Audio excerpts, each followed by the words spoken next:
वक़्त मुगल काल से ही चला आ रहा था। मुगल काल के बाद जो अंग्रेज़ आए, उन्होंने भी इसके संरक्षण के लिए बहुत से नियम बनाए। 1944 में पहला वक़्त से रिलेटेड अधिनियम आया। 1954 में केंद्र का बोर्ड बनाया गया।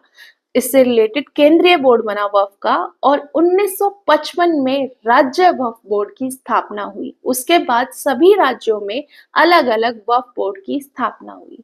समय-समय पर इसमें संशोधन भी होते रहे। एक संशोधन 2013 में हुआ। 2013 में जो संशोधन हुआ उसके अनुसार पहले ऐसा था कि कोई भी गैर मुस्लिम, हिंदू, मुस्लिम, सिख सभी अपनी प्रॉपर्टी वक्फ को डोनेट कर सकते थे, लेकिन 2013 के संशोधन के बाद में सिर्फ मुस्लिम या फिर वह व्यक्ति जिन्होंने मुस्लिम धर्म या इस्लाम 5 साल से अधिक समय से लिया हुआ है, सिर्फ वही अपनी प्रॉपर्टी को वक्फ को डोनेट कर सकते थे। इसके अलावा जो इल्लीगली वक्फ की प्रॉपर्टी की खरीद फरोख्त हो रही थी, उसके ऊपर भी लोगों का ध्यान गया 2013 के संशोधन के बाद में।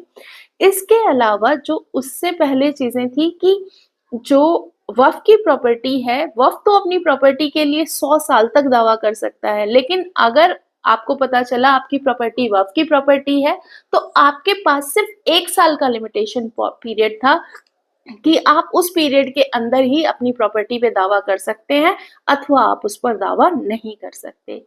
इसके अलावा जो वक्फ बोर्ड था, उसके लिए वक्फ ट्रिब्यूनल बनाया गया था। जो वक्फ ट्रिब्यूनल है, वही सारी की सारी मुश्किलों को सुनेगा या प्रॉपर्टी से रिलेटेड इश्यू सुनेगा, और वक्फ ट्रिब्यूनल का फैसला ही आखिरी फैसला होगा। आपके पास सुप्रीम कोर्ट या हाई कोर्ट का कोई रास्ता नहीं था।